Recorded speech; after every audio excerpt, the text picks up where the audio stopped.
जगन्नाथ जी के लाडले पूज्य श्री रघुदास जी बाबा जी की, परम भक्तनी माता कर्माबाई की, जगन्नाथ महाप्रभु की, बागेश्वर धाम की, सन्यासी बाबा की, पूज्य श्री सब संत श्री की, मलुक पीठ वाले पूज्य महाराज जी के कृपा पात्र कृपा भाज्य अनंत श्री विभूषित पूज्य श्री अच्युतानंद जी महाराज जी की, अपने अपने गुरु गोविंद की, नमः पार्वती पतये। भगवान की बड़ी कृपा, ठाकुर जी का बड़ा अनुग्रह, नीलांचल महाप्रभु श्री जगन्नाथ महाप्रभु की बड़ी महती कृपा। आज हम सब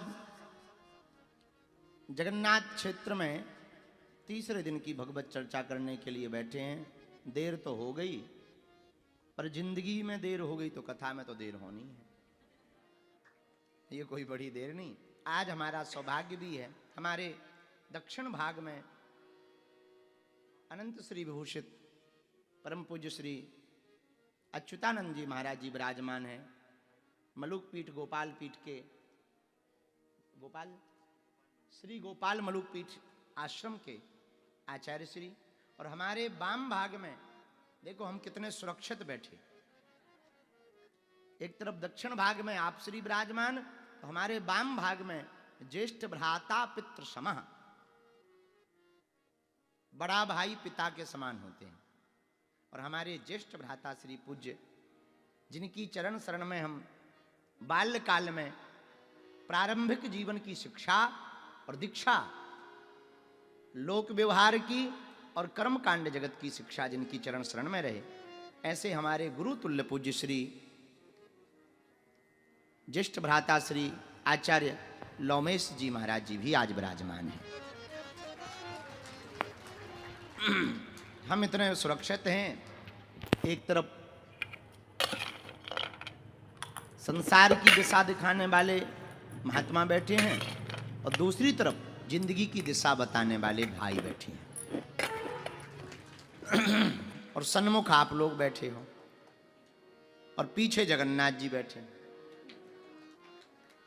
चारों तरफ से बुलेट प्रूफ में फंसे हैं हम, बाकी तो ठीक है, इस तरफ की तो कुछ कहना ही नहीं है। कमजोर पाला इसी तरफ कहा जा सकता है, लेकिन गंधर्व विद्या के निपुण आचार्य बैठे हैं। तो आप सब जो जहां बैठे कथा को लाइव देख रहे हैं, हमारे प्रिय आत्मीय सिया राममय सब जग जान,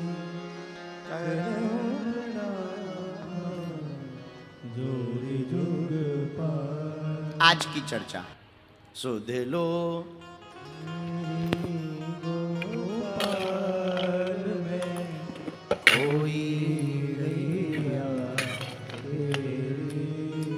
सुध लो मेरी गोपाल में कोई गैया।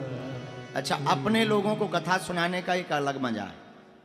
हाँ, जैसे दुनिया प्रमाण पत्र दे दे पर घर वाली ना दे। हाँ, पूरी दुनिया का आया क्या ज्ञान है, पर घर वाली कहे कहाँ फेंकत फिर रहे, पूरी मेहनत बेकार सी लगत। और पूरी दुनिया भले ही चाहे जो बोले, पर घरवाली कह दे का कहना, तो ऐसे प्राउड फील हो जैसे बिल्कुल पताका फहरा के आए। हमारा निजी अनुभव नहीं है, हम तो दूसरन की अनुभवी पे बोलत।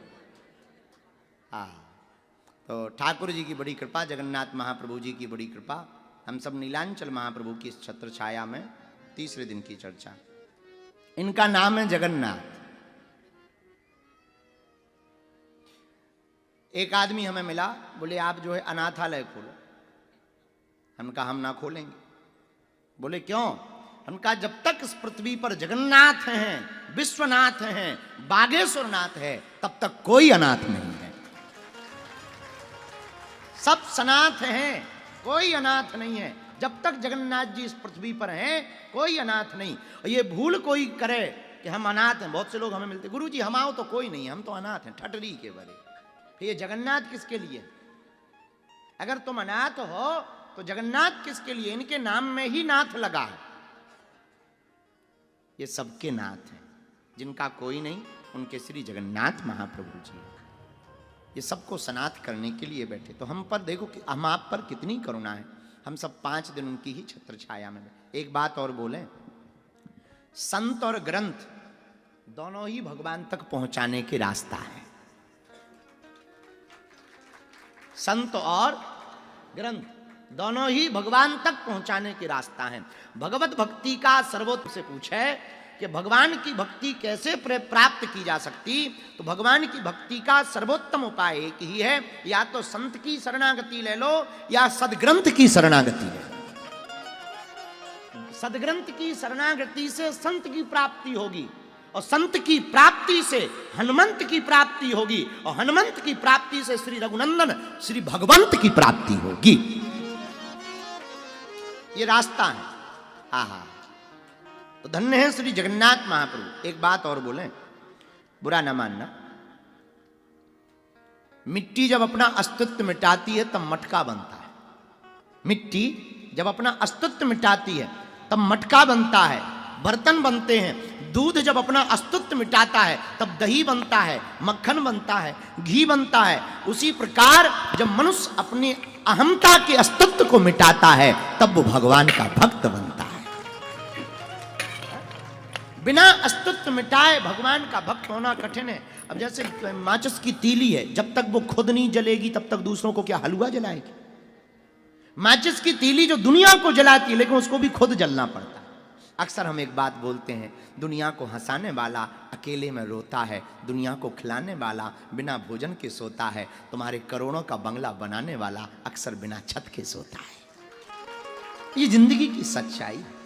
इसलिए अस्तित्व को जब तक आप अपने मिटाओगे नहीं, जब तक तुम्हारे मन में ये भान है मैं, तब तक भगवान से करोड़ों कोसों दूर हो। भगवत प्राप्त अमेरिका में 1984-85 के लगभग में योगानंद बाबा के कृपा पात्र एक महात्मा जी गए, बड़े अच्छे महात्मा थे, योगानंद बाबा जी के कृपा पात्र। तो वो उस वक्त अमेरिका में बहुत ज़्यादा सन्यासियों के प्रति सद्भाव नहीं था। उन्होंने कुछ उपद्रव कर दिया होगा, महात्मा तो उपद्रव करते ही गए। कोई उपद्रव कर दिया तो लोग पत्थर पीटने लगे, तो पत्थर पीटे और वो हंसें।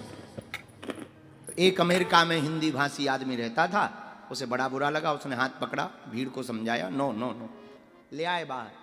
तो कान में पूछा कि बाबा वो पीट रहे थे, तुम हंस रहे थे? तो बोले भैया अपने राम पिट रहे थे तो अपने राम हंस रहे थे। अपने राम पिट रहे थे तो अपने राम हंस रहे थे। ये बात बड़ी तल की है, बड़ी ऊंची बात है। उन्होंने अपने राम को अपने राम से अलग दृष्टि होना देख लिया है। वो विलय हो गए, डूब गए, अंतर मन में डूब गए। इसलिए हम अक्सर एक सूत्र देते हैं, जो भीतर गया वो भी तर गया।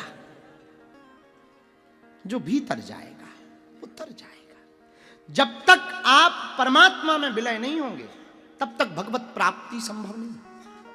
जब तक आप अपने अस्तित्व को नहीं मिटाएंगे तब तक आपको भगवत प्राप्ति तो छोड़ो, साधारण भूत की प्राप्ति ना होगी।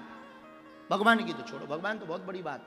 साधारण भूत पाने के लिए भी भूतों जैसा चेहरा बनाना पड़ता। मतलब इसका मतलब ही नहीं कि भूत बना, इतनी पूजा पाठ करनी पड़ती कि तुम देखना जितने भूत वाले मिलेंगे वो सब भूतों ही जैसे लगते हैं, क्योंकि वो भूतों में इतने डूब जाते हैं कि खुद ही भूत बन जाते हैं, तब जाके भूत मिलते हैं। साधारण भूत पाने के लिए जब भूत बनना पड़ता है। एक साधक हमें मिले बहुत अच्छे, उत्तर प्रदेश में एक जिला है बलरामपुर। बलरामपुर के एक साधक रोते हुए आए, लगभग 4-5 साल हो गए, खूब रो रहे थे। उनका क्या हुआ, उनके पास में यक्षिणी थी और वो स्त्री बनकर रोज रात को आती थी। तो जब इनने साधना करी तब तो इन्हें बड़ा मजा आया। साधना करी, वो प्रकट हो गई, गुरुजी ने मंत्र बढ़िया दे दिया, प्रकट हो गई। अब वो बोली कि कौन रूप में हमारी पूजा करोगे? तो ये बोले पत्नी रूप में। तो दोनों ने माला डाल ली। अब यक्षिणी तो यक्षिणी, माल पानी तो खूब हो गया, पैसा वैसा खूब हो गया, सम्मान खूब हो गया, कोई भी आवे वो सब काम करने लगे, तो खूब नाम हो गया। लेकिन लफड़े में फंस गए। रोज रात को वो आवे और सुबह गायब हो जावे। अब घरवाली बनाई है तो यक्षिणी का ये स्वभाव था कि वो उसी रूप में रहती थी। अब शरीर ही है, अब उनका तो विचित्र स्वरूप है। यक्षिणियों का तो शरीर अलग टाइप का होता है, जैसा रूप कहे वो वैसा बना लेगा। लेकिन रोज रात को आवे, धीरे धीरे ये कमजोर पड़ गए। अब कहां तक ये दवा खावे, कहां तक ये मोटापा की दवाइयां खावे। खूब तेज वीर्य क्षरण हुआ, कमजोर पड़ गए, हैरान हो गए। अच्छा वह रात को भरावे, दिन में गायब हो जावे। कपड़ा को धोवे, बच्चे होंगे नहीं। अब बड़े टेंशन में, अब भगा सकत नहीं, भगाओ तो वो घिटकी पकड़े रोज। बा जिस दिन पहले दिन आए थे माला क्यों डाली, हम ऐसे थोड़ी आए, बुलाए भय आए। तो रोते भय हमारे पास आए, बोले हम तो बड़े हैरान हैं। हमका का भयो, बोले ऐसी ऐसी बात है। हमने कहा हम भाई गुरुजी से बात करेंगे सन्यासी बाबा से, 2-3 दिन रुको। 7-8 दिन बाद हम फिर मिले उन्हें। तो रात को जब हम बिल्कुल सच्ची घटना बता रहे, व्यासपीठ से झूठ तो बोल ही नहीं सकते, वैसे ही नहीं बोले। अब तो और कोई बात ही नहीं। रात को 7-8 दिन बाद महाराज जी हम मिले, तो एक स्टूल डलवाया उसने और वो आके बैठ गई हमारे सामने, लाल कपड़ा पहन, बिल्कुल सच्ची बात बता रहे, लाल कपड़ा पहन के बैठ गई और बोले सुनो महाराज तुम ज्यादा ये नौटंकी ना करना, टांग मत अड़ाना हमारे में। ऐसे ही बोली। हम कहे हे महाराज, हे देवी का भयो। बोले देवी ये भी छोड़ो, हम इसकी घरवाली हैं और हम ऐसे थोड़ी आए, इसने बुलायो है हमको, सो हम आए, हम नहीं छोड़ेंगे। महाराज इतना हैरान होगा वो आदमी, जीनो बेकार होगा। काऊ देख नहीं सकत, कोई दूसरी स्त्री को देख नहीं सकत, माता जी के पास नहीं रह सकत, जिंदगी दुश्वार हो गई, पैसा ही उसे काटने लगा, नरक बन गई जिंदगी। तब हमने उनसे पूछा, उनकी बात बता रहे हम, हमने पूछा, हमने कहा भैया ये तुमने सिद्धि कैसे करी। बोले गुरुजी सिद्धि पावे के लाने हमने 17 साल लगाए। तो हमने कहा सिद्धि कैसे की, तो पूरी विधि तो नहीं हम बताएंगे, पर एक पार्ट बता रहे हैं जो काम का है, ये कथा से जुड़ता मिलता है। बोले महाराज जब नहीं हमको साधना मिली और जब इसकी सिद्धि दर्शन नहीं भय यक्षिणी के, तो हम रात को पूरा स्त्री का श्रृंगार करके बैठते थे और 1.25 माह तक जब हम श्रृंगार करके बैठे तो यक्षिणी प्रकट भई। तब हमें बात समझ में आई कि भूत को पाने के लिए भी पहले भूत बनना पड़ता है। भूत को पाने के लिए जब भूत बनना पड़ता है तो भगवान को पाने के लिए तो उनके जैसा बनना ही पड़ेगा, उनके सद्गुण और उनके चरित्रों को जीवन में उतारना ही पड़ेगा। जब तक आप भगवान में विलय नहीं होंगे तब तक भगवत प्राप्ति असंभव है। बहुत से लोग प्रश्न करते हैं हमें भगवान की प्राप्ति हो जाए। भैया भगवत प्राप्ति तभी हो सकती है जब आप भगवान में विलय हो जाए। भगवान के सद्गुण, गोपियों का प्रेम देखो, आहा। कान न दूसरो नाम सुने, नहीं एक रंग रंगो यह डोरो, और धो कहूं दूसरो नाम करे, रसना मुख बांधी हलाहल बोरो। गोपियां कह रही हैं, नारद भक्ति सूत्र की गीता गोपी प्रेम में गोपियां कह रही, हमारे कान गोविंद के अलावा किसी का नाम ना सुने। और सुनो सखियो, अपनी सखी से कह रही, सुनो हमारे मुंह से गोविंद या कृष्ण के अलावा किसी दूसरे का नाम निकले तो एक काम करना, तुम हमारा मुंह पकड़ के इसमें विष भर देना ताकि हम मर जाएं। तब तक दूसरी बोली चुप रहे, तेरा कोई प्रेम खास नहीं, हमारा सुन, हमारो कितनो प्रेम है ठाकुर जी से। दूसरी सखी कहती, ठाकुर चित्त की वृत्ति यह हमें, कैसहु टेक तजे नहीं भोरो, और बाबरी बे अखियां जरी जाए जो, सांवरो छाड़ निहारत गोरो। दूसरी गोपी कहती कि हम सांवरे श्याम सुंदर के अलावा स्वप्न में भी किसी को ना देखें, और धोखे से भी सांवरे श्याम सुंदर को छोड़ करके कोई गोरा चित्त में आ जाए, हम तो ब्रह्मा जी से प्रार्थना कर रहे उसी रात हम अंधे हो जाएं, सपने में भी देख लें तब भी हम अंधे हो जाएं। तीसरी बोली चुप रहे जरा, हमारो भी प्रेम सुन। बाटन में घाटन में वृक्षन में बेलन में बाटका में वन में दरन में दीवारन में देहरी दरीचन में हीरन में हारन में भूपन में तन में कानन में कुंजन में गोकुल में धन में और घन में, जहां जहां देखो तह श्याम ही दिखाई दे, सालिग्राम छाय रहे नैनन के मन में। तीसरी गोपी कहती हम तो जहां देखें वहां केवल गोविंद दिखाई देवे, और इनका क्या अद्भुत प्रेम है। कृष्ण विलय गोपियां हैं, आह कृष्ण में सम्मिलित गोपियां हैं। देखना एक गोपी मटकी लेके जा रही है मथुरा, माखन रखे हुए हैं, सखी दूसरी बगल में, अब चिल्ला रही, माखन ले लो माखन। माखन बेचत बेचत कन्हैया की याद आ गई, सोई माखन बेच वो भूल गई, वो चिल्लाने लगी, अरे कोई कन्हैया ले लो कन्हैया, कोई माधव ले लो माधव, कोई मुरली वाला ले लो मुरली वाला। तो दूसरी वाली कहे, बाबरी है गई का, पगले आए गई, ये का कहे तू, शर्म ना आवे, कन्हैया को बेच वे। कोई को, अरे दादा रे दादा, हमें तो होश ही ना है कि हम का बेच रहे। ऐसी वृत्ति जब आपकी हो जावे प्रभु के प्रति। स्वामी रामकृष्ण परमहंस, आज का प्रश्न किसी ने हमें भेजा कि भगवत प्राप्ति कैसे होगी, सुनो। स्वामी रामकृष्ण परमहंस जी के पास में एक आदमी गया, बोले हमें भगवान को पाना है, उपाय बताओ। बोले कल आना। वो कल गया, बोले चलो नदी में, नदी लिवा गए। अब बोले कि चलो कपड़ा उतारो, व्यक्ति को लगा ये कोई मंत्र वंत्र देंगे, बेचारे ने कपड़ा उतार लिया। रामकृष्ण परमहंस जी बोले चलो नदी में अंदर, बेचारा अंदर चला गया। परमहंस जी बोले चलो डुबकी लगाओ, जैसे नाक पकड़ के उसने डुबकी लगाई, सोई परमहंस जी ऊपर से बैठ गए। 1-1.5 मिनट में फड़फड़ा गो, बिल्कुल हंसा जैसे कौआ के पांव पकड़ लो वो फड़फड़ा जात, वैसे ही फड़फड़ा गो। जब लगो कि मर जाएगा सो छोड़ दिया, और जैसे ही फुरफुरात वह बाहर निकलो, खूब गाली बकी। बोले पगला ही हो का, तुम्हारा दिमाग ही खराब है का, सठिया गए का। हमने पूछी तो भगवान कैसे मिलेंगे, तुम तो मार भी ही लिया, हमें तो पहले ही पता हो कि तुम पगलेट हो, अब सिद्ध ही होगा कि सच में पगलेट हो। परमहंस जी बोले रोको रोको, उत्तर तो सुन लो। आपने पूछा था भगवत प्राप्ति कैसे होगी, बोले हाँ कैसे होगी, तो ऐसे होगी, डूब के होगी। अरे बोले सुनो तो, बोले जिस प्रकार पानी में तुम श्वास के लिए तड़प रहे थे, ऐसे ही जिस दिन तुम ठाकुर जी के लिए तड़पने लगोगे, उसी दिन तुमको भगवत प्राप्ति होगी। तो भगवान में विलय हो जाने से ही ब्रह्म की प्राप्ति होगी। जब तक आप भगवान की लीला कथा रूप नाम धाम गुणानुवादों में आप डूबेंगे नहीं, तब तक भगवत प्राप्ति होने वाली। बुरा ना मानना, एक निवेदन करें, आप लोग कथा में तो बैठे हो, बड़ी कृपा है, खूब खर्चा करके आए हो, 5 दिन रुके हो, काम धाम छोड़ के आए। कुछ लोग तो विदेश से आए, ये फिलीपींस से आए, अमेरिका वाले भी। कहाँ गए वो डड़िया, सुबह सुबह बड़ा हंस रहे थे। हाँ जी, अमेरिका से भी आए, बैठो बिराजो, और भी कनाडा से भी आए, सब जगह से लोग आए। हम एक निवेदन करें हाथ जोड़ के, आप कथा में तो बैठे हो, पर घर जा कमरे में जाके पूछना, क्या तुम्हारे अंदर कथा बैठी? और अगर कथा तुम्हारे अंदर नहीं बैठी तो कथा में बैठना तुम्हारा किसी काम का नहीं है।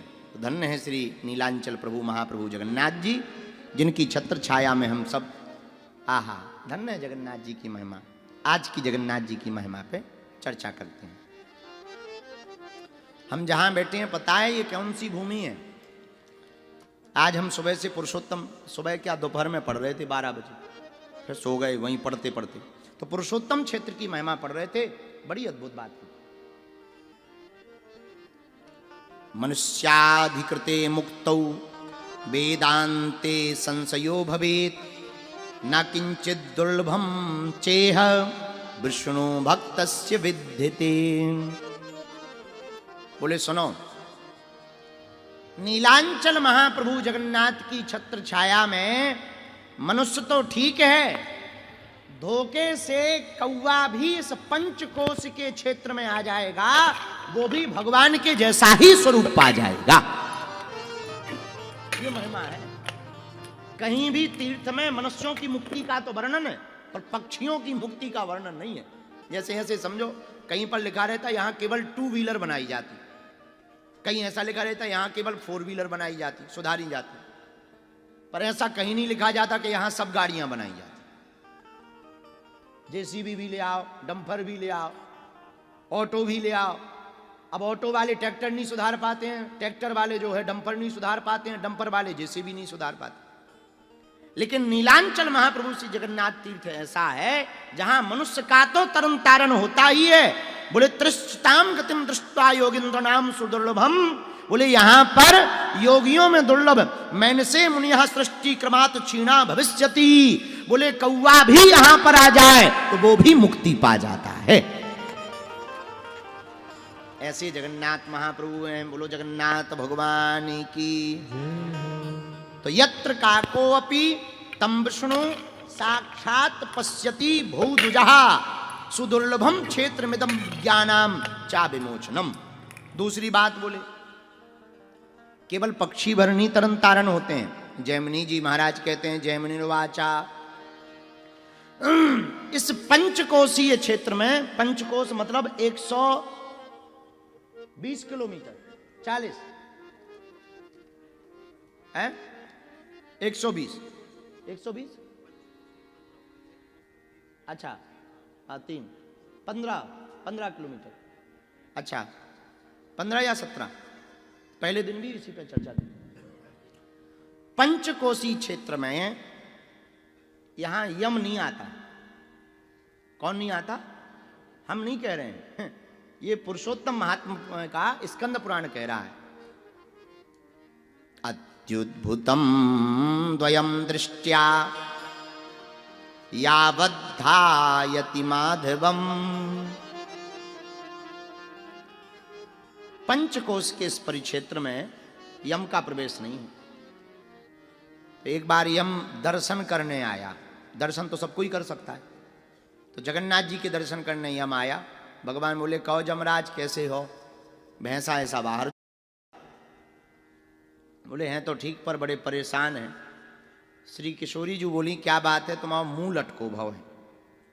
सुभद्रा बहन ने भी कहा, क्या बात है मुंह लटको? कछु बीमारी है, पेटेट खराब तो नहीं है?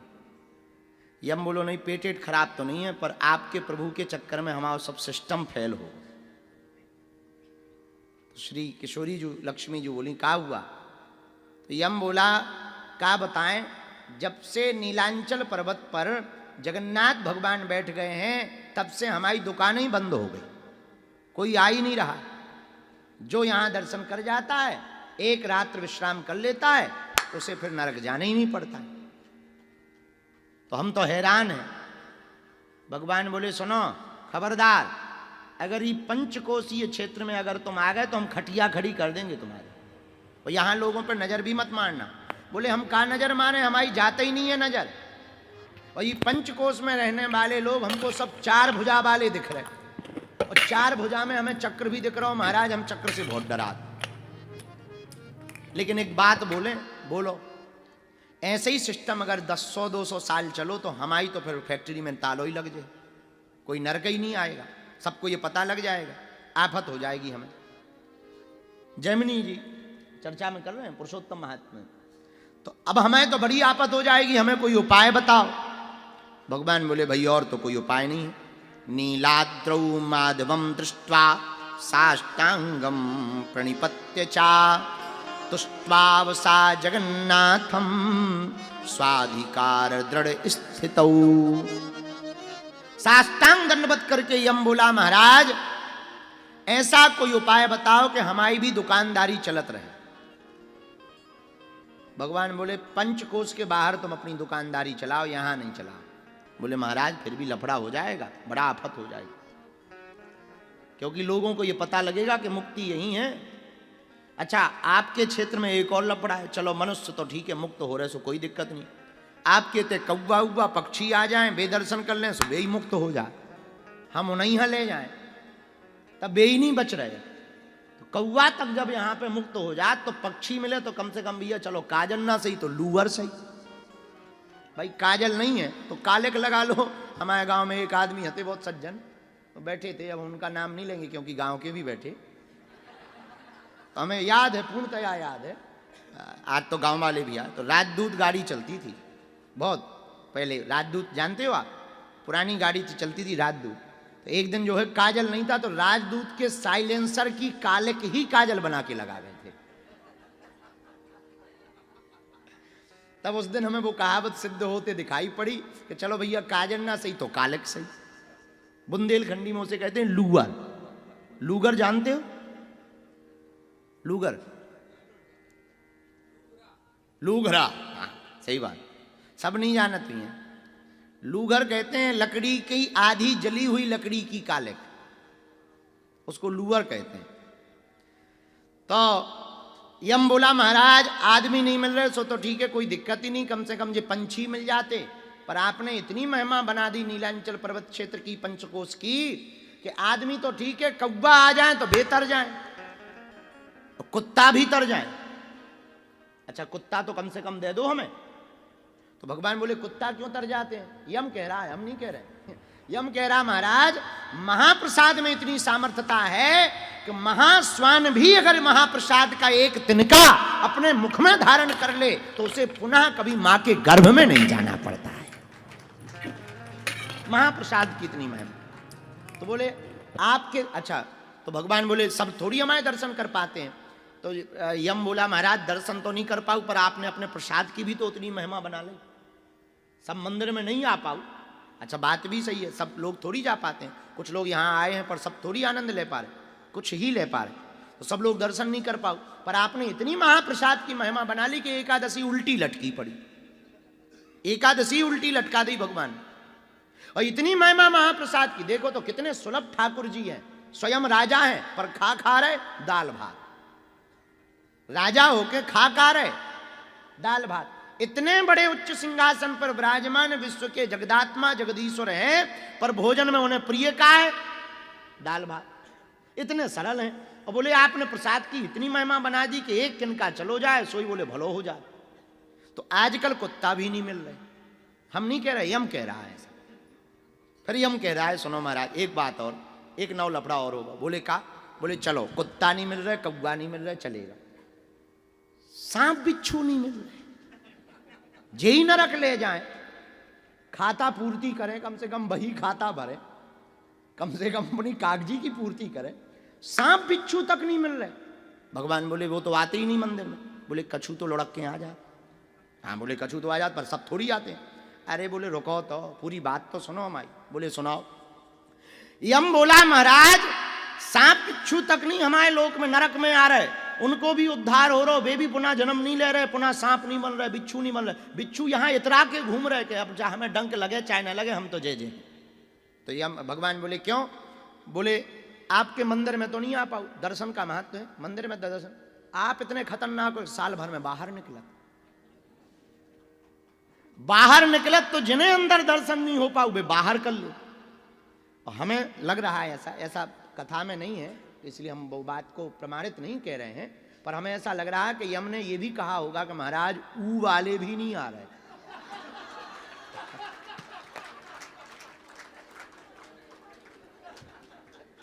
ऐसा प्रमाणित नहीं है, पर यम ने अगर वार्ता की होगी तो यमनों की वार्ता की होगी।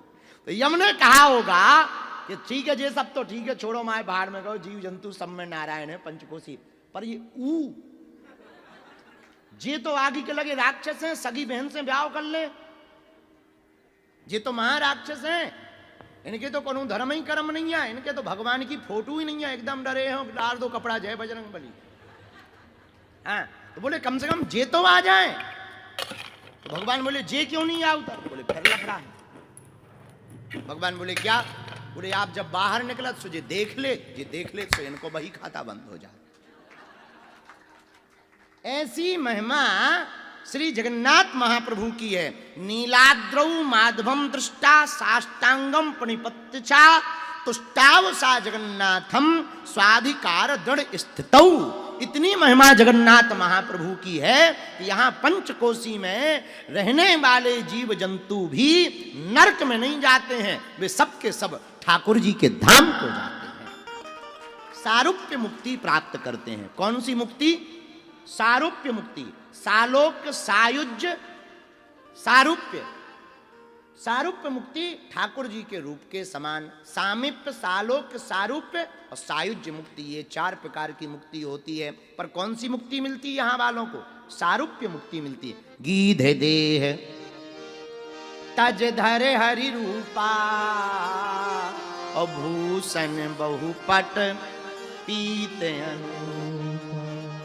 श्री गिरिराज जटायु जी जैसे चार भुजाओं वाले बन गए थे, वैसे ही भगवान की संगत करने वाले इनके ही समान जगन्नाथ तीर्थ में रहने वाले लोग भी ठाकुर जी के समान ही दिखाई पड़ते हैं। हमें तुम्हें नहीं दिखाई पड़ रहे, पर देवताओं को हम तुम ऊपर से अगर देवता देख रहे होंगे तो हम तुम ऐसे ही दिखाई पड़ रहे होंगे, चार हाथ वाले ऐसी महिमा है जगन्नाथ महाप्रभु की। आहा, इतना ही नहीं, और सुनो जगन्नाथ जी पर 5 बट हैं पृथ्वी पर। कितने? 5। वृंदावने बटो बंसी, प्रयागे यह मनोरथा, गयायाम अक्षयख्यातः, कल्पस्तु पुरुषोत्तमः। 5 बट हैं। अक्षय बट, नासिक में पंचबट, वृंदावन में बंसी बट, गया में गया बट, लेकिन यहां पर जो जगन्नाथ जी में बट है उसका नाम है कल्प बट। सीधा कहें कल्प वृक्ष। कल्प वृक्ष का अर्थ क्या है? कई कल्पों तक रहेगा, प्रलय कितना भी आ जाए पर ये नहीं जाएगा, और अभी भी है कई हजार सालों। यहां जगन्नाथ जी के जब तुम दर्शन करोगे तो कल्प वृक्ष मिलेगा। कल्प वृक्ष के ये बट नहीं जाता है, ये फिर भी जल में ही रहता है। जब पूरी पृथ्वी जलमग्न हो जाए, समुद्र अपनी सीमा तोड़ दे, महाप्रलय पड़ जाए, पर महाप्रलय में इस कल्प वृक्ष का बाल बांका नहीं होता है। तो धन्य है जगन्नाथ महाप्रभु, यहां कल्प वट भी है। अब हम आपको जगन्नाथ जी की भीतरे बेड़ा के कुछ दर्शन के बारे में बता रहे, फिर भक्तमाल सुनाई।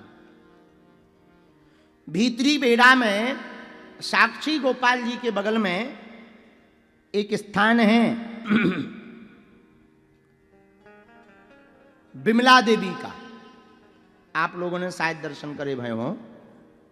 अंदर आप जैसे ही जाओगे तो आपको दर्शन होंगे बिमला देवी जी के। तो भीतरी बेड़ा में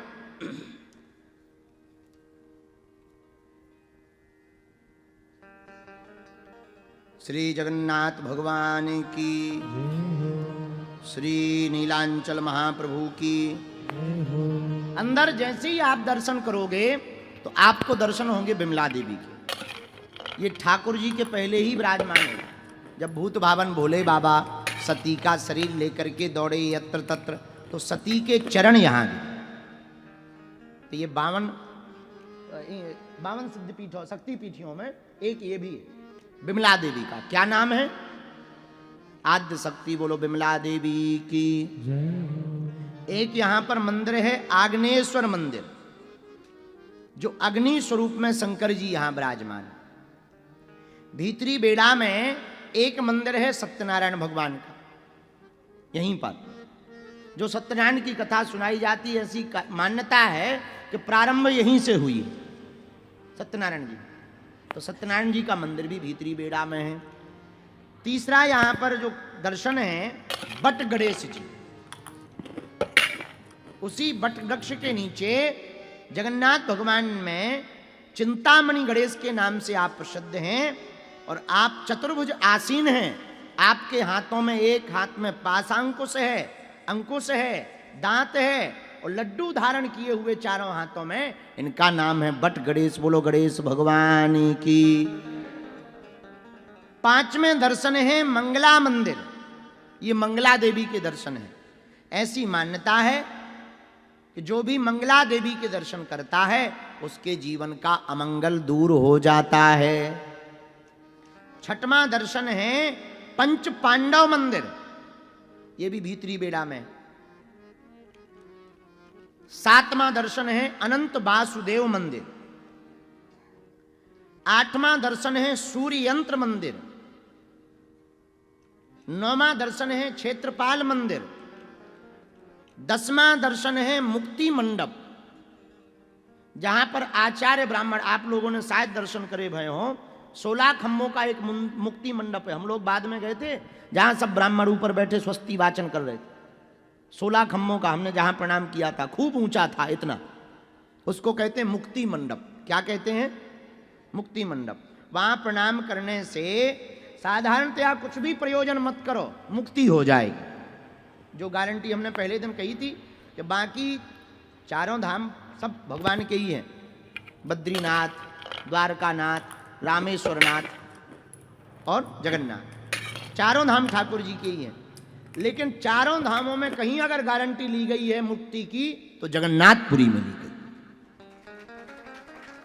हाँ, बोले हमारी गारंटी है। हम लोग कह देते ना, चिंता ना करो, ये खरीद लो, हमारी गारंटी, हमारी गारंटी है।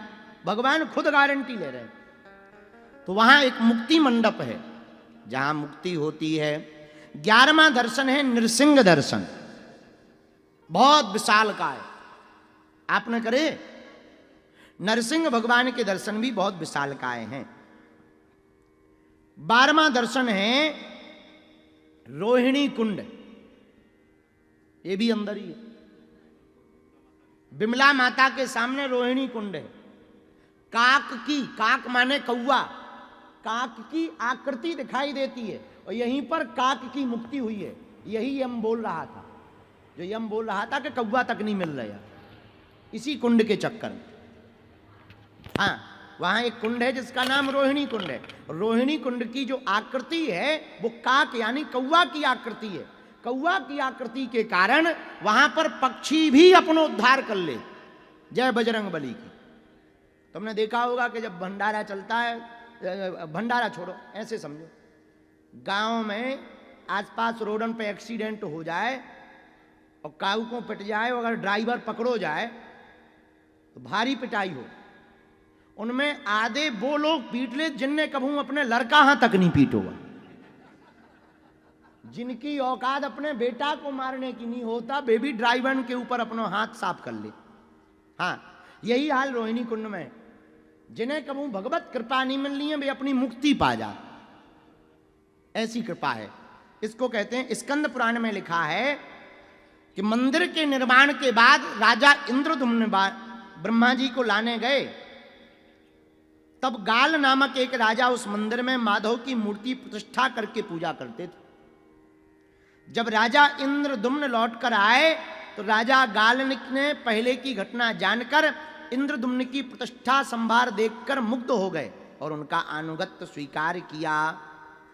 भैया, श्री गाल के प्रतिष्ठित माधव अब जगन्नाथ जी के पास पूजित माधव मूर्ति होने की बात बहुत लोग कहते हैं। पुराणों में वर्णन है कि एक कौवा प्यासा था। वो प्यासा कौवा घूमता घामता पंचकोशी क्षेत्र श्री जगन्नाथ नीलांचल महाप्रभु के प्रांगण में पहुंच गया, जिसे श्री क्षेत्र कहते हैं, श्री मंदिर भी कहते हैं।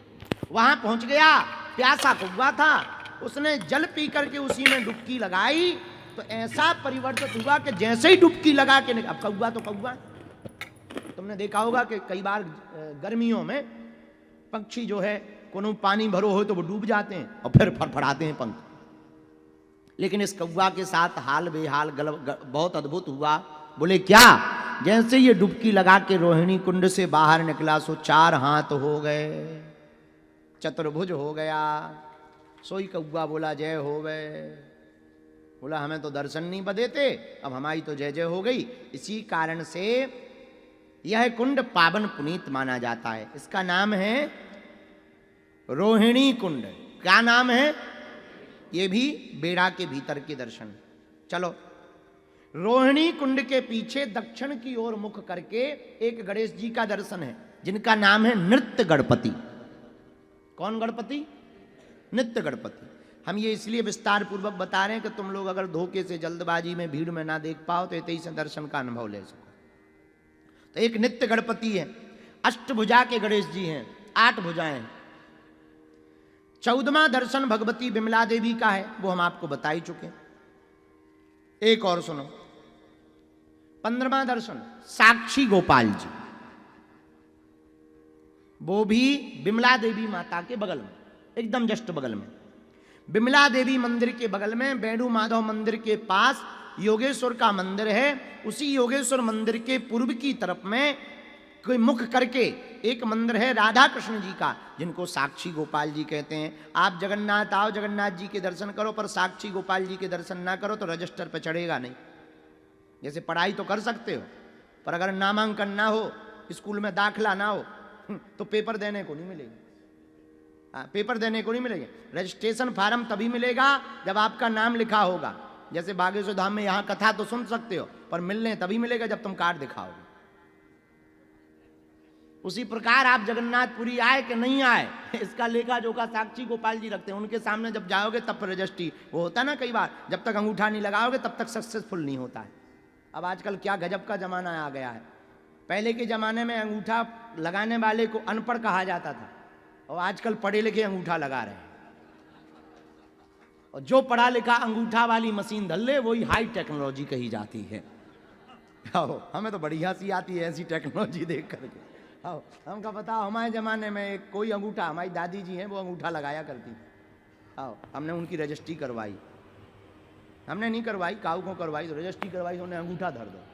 कहीं पढ़ी लिखी नहीं है, नहीं पढ़ी लिखी, तो बताओ नहीं पढ़ी लिखी तो अंगूठा लगाओ। आजकल अच्छे पढ़े लिखे अंगूठा लगा रहे हैं। तो हमने कहा कि कम से कम दादी अब होती तो बड़ा मज़ा आता। पढ़े लिखों को कह देते कि पढ़े लिखे और ना पढ़े लिखे बराबर ही हैं, तुम भी अंगूठा लगा रहे, जेबी लगा रही हैं, क्या अंतर है? जवाब तो दे सकते थे। आजकल की टेक्नोलॉजी तो हमें बड़ी हंसी आती है। कई लोग फटे कुर्ता पैंट पहन के आ जाते हैं, उनसे पूछो ये क्या, बोले चलन है, और जितना फटा हो उतना ही महंगा। हमारे ज़माने में जितना फटो उतना ही गरीब, आज के ज़माने में जितना फटो पैंट पहनो उतना ही अमीर।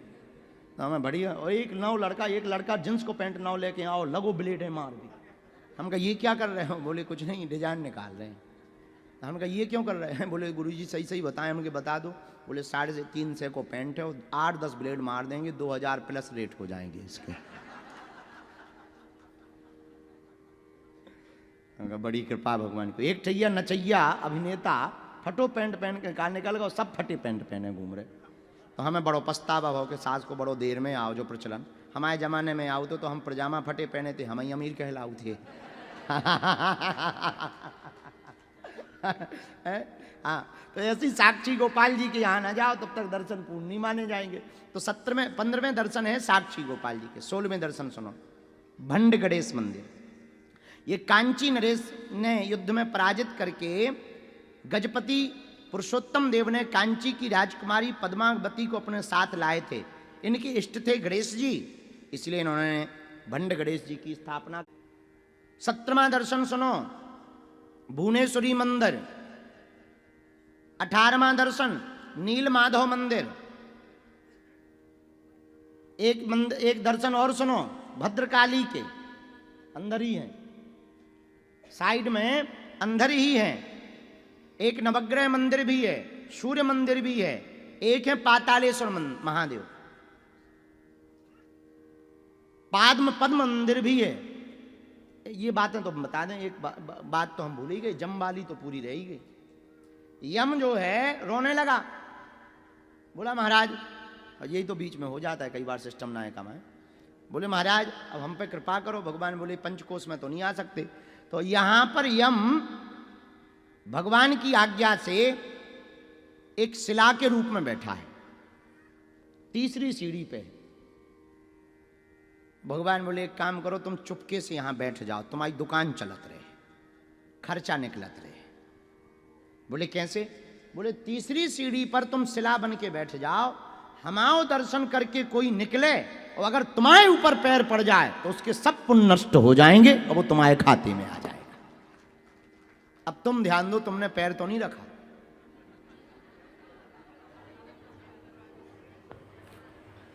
आप याद करो, जब हम प्रवेश कर रहे थे तब हमने एक जगह अंदर प्रवेश करके प्रणाम किया था। इतनी काली शिला थी सीढ़ी पे, वही जम हती। हमें ध्यान है आपने पांव रखा है।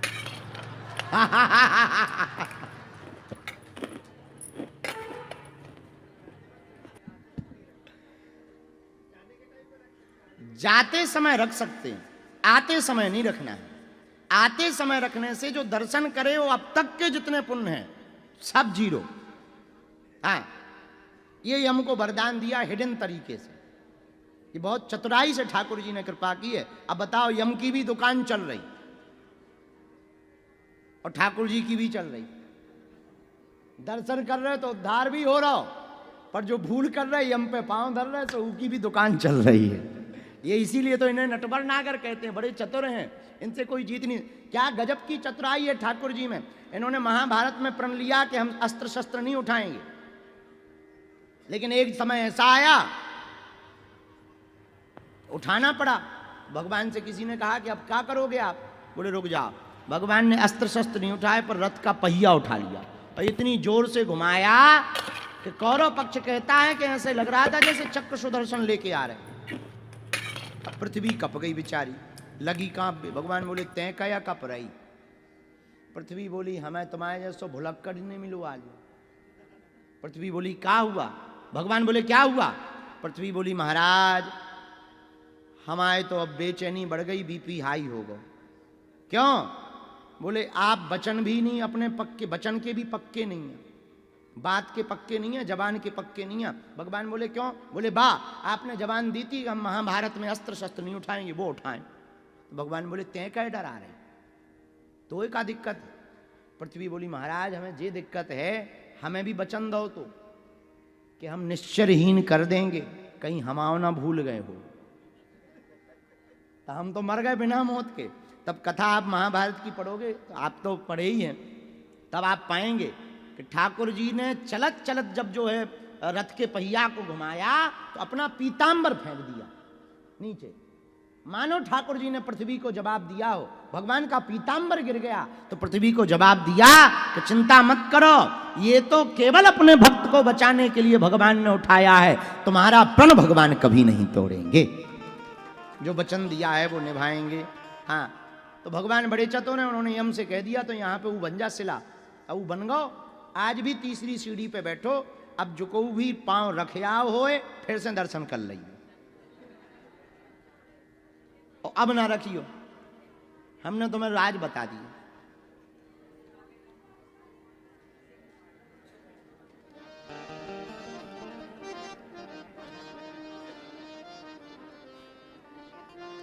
अब सब लोग ध्यान न कर रहे,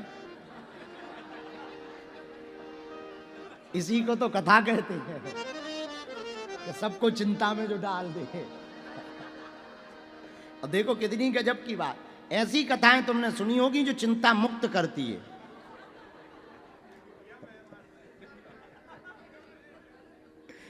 ऐसी कथा सुनो जिसमें चिंता आ जाए। अब सब सोच रहे कि कहीं हम तो नहीं धरे आए हैं?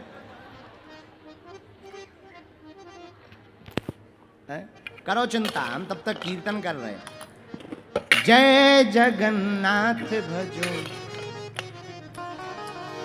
जय जगन्नाथ भजो, जय जगन्नाथ, जय नाथ जगन्नाथ भजो, नाथ जगन्नाथ। ये हैं दीनों के नाथ, करें सबको सना। ये हैं दीनों के नाथ, करें सबको सना। हाँ, दीनों के नाथ, करें सबको सना।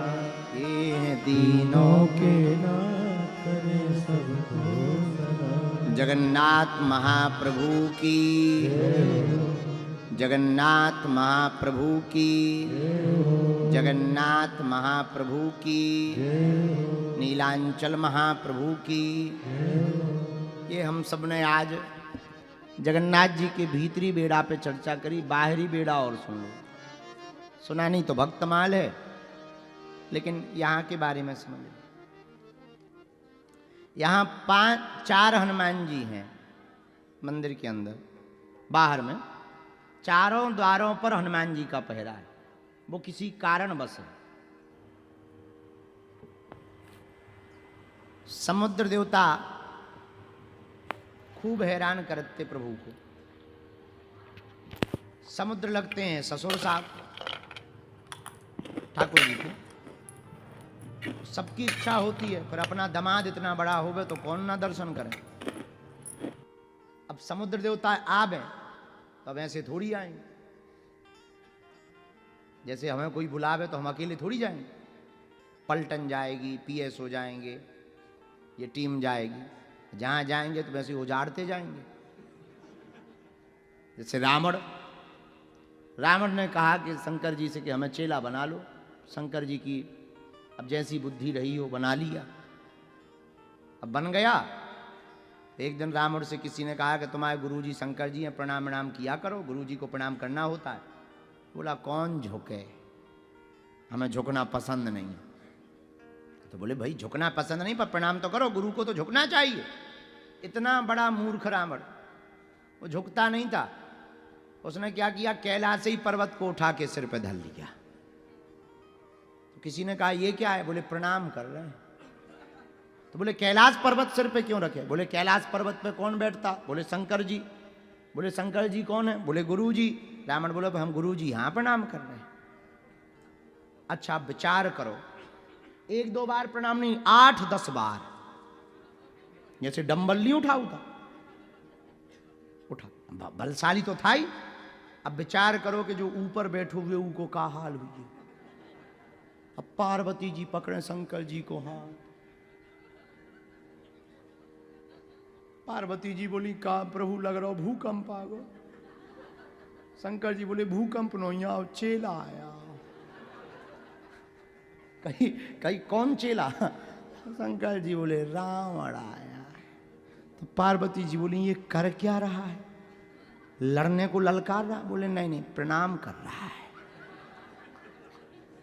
तो पार्वती जी बोली ऐसे कोई प्रणाम करता है? बोले अब ऐसा चेला बनाएंगे तो ऐसे ही प्रणाम करेंगे। जैसा चेला बनाएंगे वैसे ही तो प्रणाम करेगा है? अब कोई सीधा साधा थोड़ी। अब रावण जैसा चेला है तो रावण जैसे चेला को बना के शंकर जी खूब पछताए कि कहाँ से इसको दीक्षा दे दी। बड़ी आफत हो गई। अब वो जब भी गुरु पूर्णिमा आवे, और गुरु पूर्णिमा को कोई गुरु सावधान होवे ना होवे पर शंकर जी जरूर हो जाए। जब तक मन नहीं गया, जब तक मन नहीं गया, प्रत्येक गुरु पूर्णिमा शंकर जी की विचित्र गुजरत थी।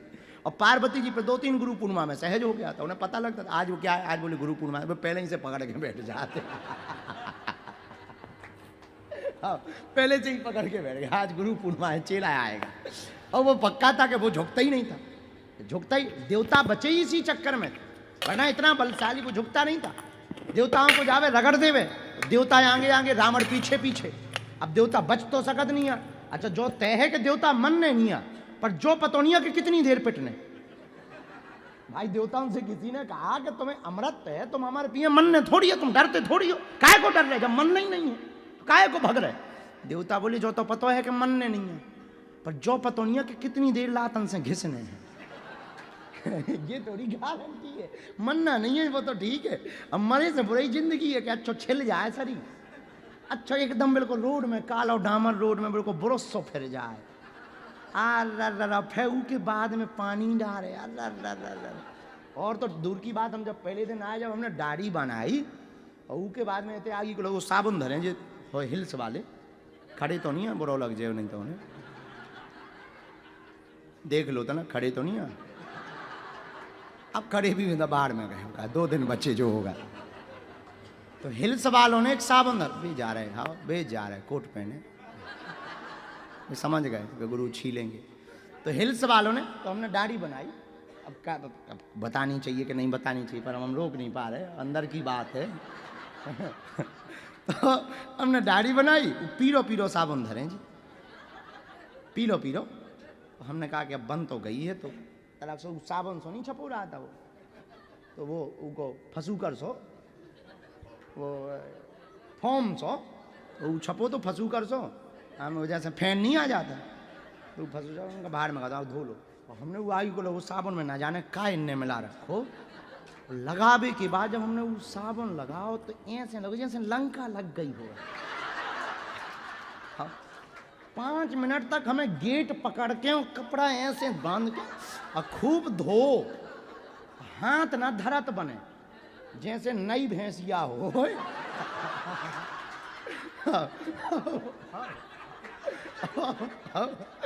पहली बार हुए घर लेके यहाँ भैंसिया, और जैसे ही तुम जो है बर्तन लेके दोहने के लगाने के लिए बैठो, हाथ बानी वही हाल दाढ़ी का था, मेरे को सच बता रहे। और 10 मिनट तक असुआ गिरे, असुआ गिरे बढ़िया। तो देवता बोले जो तो पता है कि मन नहीं आ, लेकिन जो पतो नहीं पिटने कितनी देर है, और कहीं अच्छो अगर छील दो ने तो फिर सपरा है कोई के देवता हो नहा लो, तो हालत खराब। तो देवता बोले इससे अच्छा भगाई लो। तो आगे देवता, पीछे रावण। बचत कहाँ थे देवता? देवता तब बचते थे वो छोटी गुफा देखा तो घुस गए। अच्छा, इन्हें पता रहता था कि हम गुफा में घुसेंगे और गुफा अगर इसके सिर से छोटी है तो ये झुक के नहीं आएगा, क्योंकि ये इसकी आदत थी कि हम झुकेंगे नहीं। जब जो गुरुजी है नहीं झुको, तो देवता ना कहा झुको तो ना आती। फिर देवता अंदर जाके कहा आजा, दम है तो आजा। रावण कहता था अब तुम भीतर घुस गए और छोटे वाले में घुस गए, हमारी आदत है कि हम झुकते नहीं हैं, तो तुम कितनू ताल ठोक लो, तुम में दम हो तो तुम बाहर आ जा। देवता कहते हम कैसे आए, तुम्हें दम हो। अब भीतर देवता साफ वरुण अरुण, हम एक दिन विचार कर रहे थे कि वरुण पवन पूरे देवता लाइन से खड़े, बसु मेघ सब लाइन से खड़े हो, इंद्र बाहर खड़ो, छोटी सी गुफा और भी अंदर पानी टबक रहा हो, और देवता खड़े हो। रावण से कहे आजा आजा, बड़ो शेर बन रहा हो, आजा आजा। रावण कहे अब ऐसा है कि ठीक है तुम भी खा पी लो, अब हमारे स्वभाव में नहीं है झुक के आना, नहीं तो हम तुम्हें बताते हैं। तो रावण जैसा शिष्य पा के शंकर जी बड़े हैरान हुए। हर गुरु पूर्णिमा को आफत हो जाए, हर गुरु पूर्णिमा को आफत हो जाए, ऐसा शिष्य पालना बड़ा कठिन है। वही भगवान जगन्नाथ जी के साथ भैया, इनके ससुर जी रत्नाकर समुद्र ससुर हैं जगन्नाथ जी के। लक्ष्मी जी वहीं से तो प्रकट भई भाई, हाँ लक्ष्मी जी समुद्र से ही प्रकट भई। लक्ष्मी जी के अब मान लो पूरी राम कथा हो गई। आज तो कोई हमें मार पीट करो भाई, ये डॉन माता कह रही है कि किसके 3 दिन से हम यही सुना रहे हो। अब आज हमें वो चरित्र याद आ रहा है कि 7-9 दिन की राम कथा। पंडित जी बोले क्यों भाई, किसी को कोई प्रश्न तो नहीं है, संदेह तो नहीं है? बोले और तो कोई संदेह नहीं, एक बात बताओ, राम राक्षस हते कि रावण राक्षस हते? तो पंडित जी अपनो माथा पीटा, नहीं माथा ना पीटो, बता। तो पंडित जी बोले भैया ना राम राक्षस हते ना रावण, हम राक्षस हते जो 9 दिन में तुम्हें समझा नहीं पाए। धन्य डॉन मार, इन पे कैमरा कर भैया। हम कह रहे हैं कि लक्ष्मी जी के पिता समुद्र है, ससुर साहब समुद्र भगवान श्री जगन्नाथ जी के देखे की के, और 3 बार बता चुके। यही बात ना बताए हो तो भाई पंचायत जोड़ लो, हमारे लो यूट्यूब में रिकॉर्डिंग है। धन्य है, इसीलिए कहते हैं कि चेला बहुत संभाल के बनाना चाहिए। हाँ तो क्या बता रहे थे हम?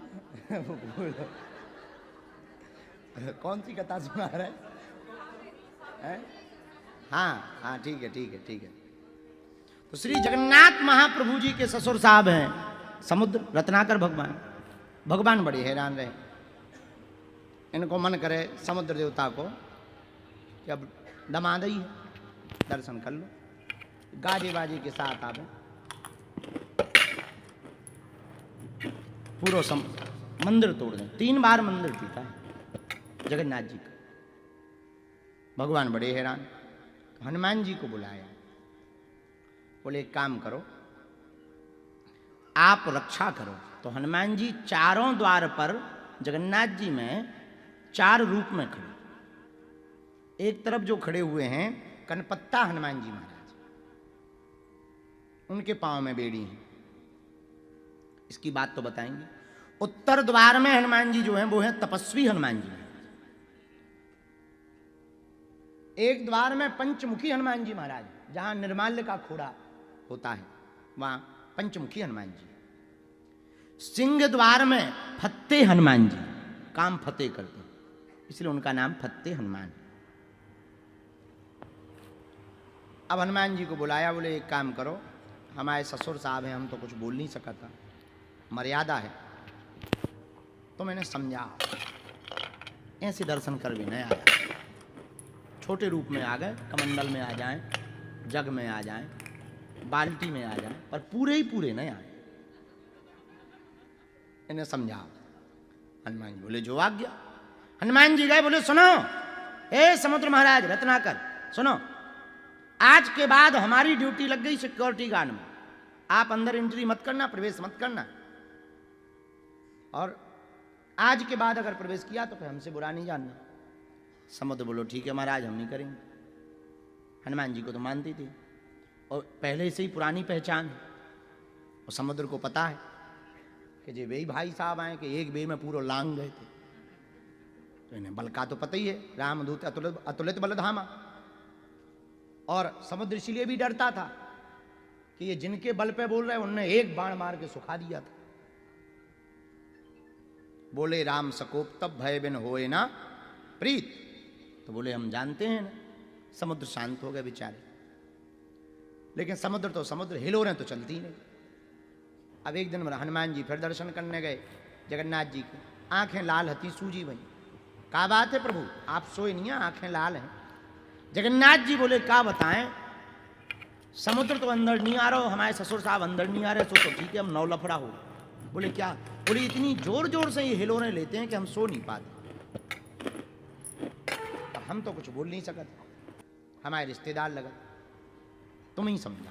हनुमान जी बोले फिर जा रहे। अब हनुमान जी फिर गए, ए समुद्र महाराज, रत्नाकर महाराज, हमारे प्रभु सो नहीं पा रहे, बड़ी जोर जोर से हिलोरें लेते, शर्म नहीं आती है? समुद्र बोला हमें ना समझाओ, अपने बाप को समझाओ। बोले अपने बाप को? तो समुद्र बोला महाराज हमारा कोई बस नहीं है, हवा चलती है तो हिलोरें आती हैं, और हवा का मतलब है पवन, और पवन आपके पिताजी हैं, अंजनी पुत्र पवन सुत नामा, आप उनके पुत्र हो, अपने पिताजी को समझाओ। हनुमान जी बोले ये बात तो सही है। अब हनुमान जी गए अपने पिताजी के पास, बोले पिताजी बड़ा लफड़ा है। बोले क्या? बोले प्रभु सो नहीं पा रहे, आंखें लाल हैं, कई दिनों से नींद नहीं ले पा रहे, और हिलो रहे खूब, समुद्र भगवान मार रहे। हम उनके पास गए थे समझाने, तो वो कह रहे थे पिताजी यहाँ समझाओ। पवन देवता बोले बेटा हम तो सुधर नहीं सकते। हनुमान जी बोले क्यों? बोले बेटा अगर हम बंद हो गए अच्छे अच्छों की हवा खिसक जाएगी, अगर हम बंद हो गए तो हवा खिसक जाएगी, हवा बंद हो जाए तो हवा तो खिसक ही जाए, स्वाभाविक है। कोरोना में कछु जन की खिसक गई थी, थोड़ी सी भी ऑक्सीजन कम पड़ी खिसक गई। तो बोले हम बंद नहीं हो सका, कोई और उपाय बताओ। तब श्री पवन देवता ने हनुमान जी को एक उपाय दिया, जिनके कारण कनपत्ता हनुमान जी महाराज का नाम पड़ा। बोले एक काम करो। बोले क्या? बोले तुम समुद्र के कोने पर जाकर खड़े हो जाओ, और अपने बाएं कान को दायां कान को बड़ा कर लो, और पूरी आवाज अपने कान में प्रवेश करवाओ, ताकि मंदिर के अंदर आवाज ना जा पावे। आज भी मंदिर के अंदर पैर रखोगे समुद्र की आवाज बंद, और बाहर रखोगे सो चालू। इसलिए हनुमान जी का नाम कनपत्ता हनुमान जी महाराज। बोलो कनपत्ता हनुमान जी महाराज की। लेकिन हनुमान जी भी कम चतुर नहीं है, एक दिन बीच में भग गए। भगे नहीं है, समुद्र ने चाल चली। कुल दिन हो गए, बहुत दिन, दर्शन मिले ना समुद्र को। अब सारों की तरफ से सिक्योरिटी लग गई। समुद्र ने हनुमान जी को बुलाया, इधर आओ। हनुमान जी बोले बताओ। बोले आप जिससे प्यार करते हो उसकी याद नहीं आती? हनुमान जी बोले किसकी? जहा सुहृदय आगार बसहि राम सर आपको रघुनाथ जी की याद नहीं आती? हनुमान जी बोले आहा। तुरंत हनुमान जी की आंखों में आंसू आ गए। बोले बहुत दिन हो गए। सही कह रहे, याद तो बहुत आ रही। तो बोले तनक अयोध्या घूम आओ। अब हनुमान जी तो सीधे साधे देवता, हमारे जैसे जलेबी जैसे सीधे सीधे साधे।